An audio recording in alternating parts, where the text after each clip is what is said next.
నువ్వు నాకు ఏం కనెక్షన్ లేకుండా ల్యాండ్ క్రూజర్ కొనిస్తావా? నీ కార్లో నేను తిరుగుతానా? ఏం బంధుత్వం లేదే, ఏం భాగోత్వం లేదే. కొనిచ్చిందేం సైకిల్ కాదు, కొనిచ్చిందేం చిన్న ఆటో కాదు.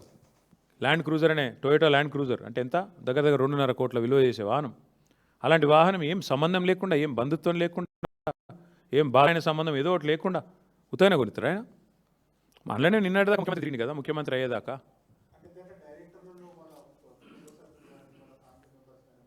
ఆయన పేరు శ్రీధర్ రెడ్డో శ్రీకాంత్ రెడ్డో నాకు తెలియదు. అయితే ఇక్కడ వాస్తవం ఏంటంటే 2018 నేను చెప్పడం కాదు, ఇది 2018లో this is Times of India report.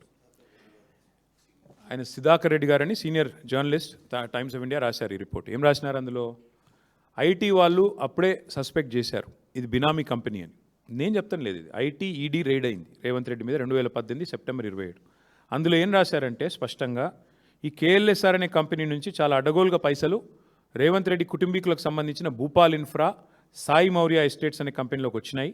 అసలు వాళ్ళకి వీళ్ళకి ఏం సంబంధం లేకుండా ఎట్లా వచ్చినాయనే విషయం మీద ఆరాధిస్తే ఇది బినామీ ఏమో అన్న అనుమానం వస్తున్నది అని టైమ్స్ ఆఫ్ ఇండియా కథనం, నాది కాదు. మరి ఇవన్నీ చూస్తుంటే ఏమనిపిస్తుంది మీకు? ఇటేమో రైడ్లో అక్కడికి వెళ్ళి ఇక్కడ డబ్బులు వచ్చినట్టు కనబడుతుంది. ముఖ్యమంత్రి స్వయంగా కార్లో తిరుగుతాడు.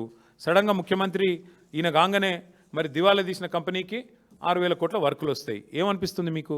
మళ్ళీ ఇంకా విచిత్రం ఏంటి, ఈ కంపెనీని ప్రోబ్ చేయండి అని చెప్పి సుప్రీంకోర్టు ఆదేశం ఇస్తే, జనవరి 23 నాడు ఆదేశం ఇస్తే మా మీద వెంటనే వరుసగా ధారావాహికంగా హరీష్ రావు గారిని, నన్ను, తర్వాత సంతోష్ని, తర్వాత కేసీఆర్ గారిని వరుసగా జనవరి 22 ఆదేశం సుప్రీంకోర్టు. వరుసగా అప్పటి నుంచి ఫోన్ ట్యాపింగ్లో అగ్రెసివ్గా విచారణ పేరిట డ్రామా. ఏమెత్తిపోయింది అర్జెంటుగా? 2 ఏళ్ళ నుంచి లేని హడావుడు ఇప్పుడు ఎందుకు? చూస్తే ఇదంతా జరిగింది. ఆఖరికి జడ్జిలను భయపెట్టే కాడికి వచ్చింది వీళ్ళ కథ. వీళ్ళెంత దుర్మార్గం అంటే జడ్జిలని భయపెడితే ఆయన తప్పుకున్నాడు, ప్రలోభ పెడితే తప్పుకున్నాడు. భయపెట్టడం కాదు, ఒత్తిడి చేశారు, ప్రలోభ పెట్టారు, తప్పుకున్నాడు ఆయన కూడా ఆఖరికి. అంటే ఇంత దుర్మార్గంగా ఈరోజు ఈ రాష్ట్రంలో ముఖ్యమంత్రి గారు ఆయన బినామీల భాగోతం నడుస్తుంది. ఇంకోటి, ఇక అన్నీ నేనే చెప్తే మరి పరిశోధనాత్మకమైన జర్నలిస్టులు మీరేం చేస్తారు? మీరు కూడా కొంత తవ్వండి, తీయండి. ముఖ్యమంత్రి గారు బినామీ భాగోతం బయట పెట్టండి, పెట్టి మొత్తం ప్రజల ముందు పెట్టండి. ఇక అదొక కామెడీ సీరియల్ బ్రదర్, వదిలేదు. ఎందుకంటే అది కోర్టులో తెలుసుకుంటాము. మా తమ్ముడు ఈరోజు పొద్దున ఆల్రెడీ మాట్లాడిండు. స్వయంగా ఆ సంజయ్ అంటే ఆయనకు ముఖ్యమంత్రి కండువా కప్పిండు.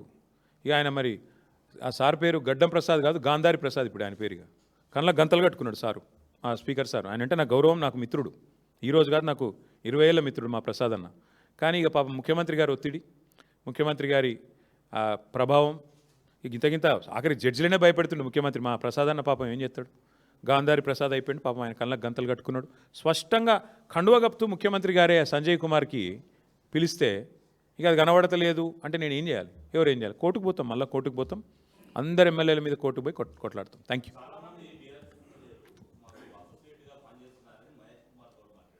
సరే, ఆయన ఏం మాట్లాడినా నాకు అనవసరం. మహేష్ కుమార్ గౌడ్ని దీని మీద సమానం చెప్పానండి. కేఎల్ఎస్ఆర్ కుంభకోణం మీద మహేష్ కుమార్ గౌడ్ గారు ఏమంటారు, కాంగ్రెస్ ఏమంటుంది, ఏ రకంగా ఒక దివాలా తీసిన కంపెనీకి 6,000 కోట్ల రూపాయలు ఇచ్చారు, మహేష్ గౌడ్ గారిని, కాంగ్రెస్ మంత్రులను, కాంగ్రెస్ పెద్దలను చెప్పమనండి. అన్ని విషయాలు ఇంకా ఉన్నాయి, ఆధారాలు నా దగ్గర. ఇది మొదటిదే, నా ఎపిసోడ్లో ఇది మొదటిది. ఇంకా చాలా ఆధారాలు ఉన్నాయి వీళ్ళిద్దరివి, అవి కూడా బయట పెడతా. ఒక్కసారి కాంగ్రెస్ వాళ్ళు స్పందించాక అవి బయట పెడతా. Thank you.